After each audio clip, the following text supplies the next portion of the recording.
Nous pouvons dire que lorsque les disciples ont demandé, Seigneur, est-ce en ce temps que tu rétabliras le royaume d'Israël? Ils ont été sérieusement mis à l'épreuve. Les Écritures devaient s'accomplir, ce qui était écrit devait s'accomplir. Je pense que les disciples étaient très préoccupés par cela, accablés dans la perplexité. Ils voulaient savoir comment ces choses arriveraient.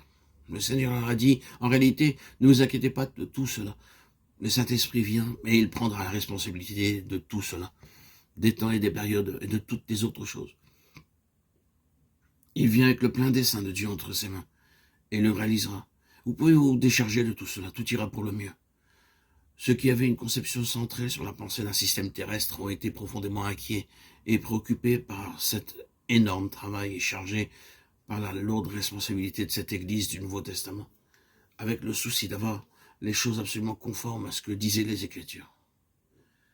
Si le Saint-Esprit assume toute la responsabilité, le fardeau sera enlevé. Il fait l'œuvre. Tout ce qui nous est demandé, c'est de nous placer entre les mains du Saint-Esprit entièrement affranchis de ce lourd fardeau, libre par l'Esprit du Seigneur. Les choses se feront alors très bien. Et même si le Saint-Esprit doit nous contrarier et que parfois nous ayons des conflits, il peut faire face à toutes les situations. Il est demeuré constant à l'égard de Pierre avec son souci de ne rien manger d'impur. Lorsque le Seigneur a donné à Pierre cette vision de la nappe qui descendait avec toute espèce d'animaux, il a dit « Pierre, lève-toi, tue et mange ».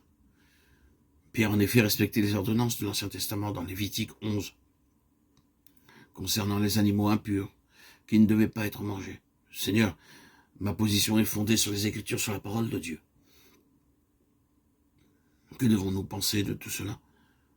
Maintenant, écoutons. Je ne dis pas que le Saint-Esprit nous demandera au grand jamais de faire quelque chose qui soit contraire aux Écritures. Il ne le fera jamais. Mais il nous fera bien souvent voir que les Écritures ont une signification bien différente de celle que nous pouvions bien leur donner. Lévitique 11 avait une signification que Pierre n'avait pas en vue. Il avait saisi la lettre et la signification littérale de ces choses. Il n'avait cependant pas vu la signification divine qui était derrière cela. Corneille, lui, n'avait pas reçu le Saint-Esprit. C'est pourquoi un ange lui a parlé. Pierre avait reçu le Saint-Esprit le jour de la Pentecôte. Et c'est donc l'Esprit qui a parlé à Pierre. Le Saint-Esprit avait pris cette affaire en main et il traitait ce qui, pour Pierre, était un problème. Même ce fondamentalisme, afin de l'élever au-dessus du domaine temporel pour l'introduire sur une base céleste. Pierre a alors expérimenté le ciel ouvert. Et il se produit des changements considérables lorsque vous parvenez à ce stade. Si cela ne se produit pas tout de suite,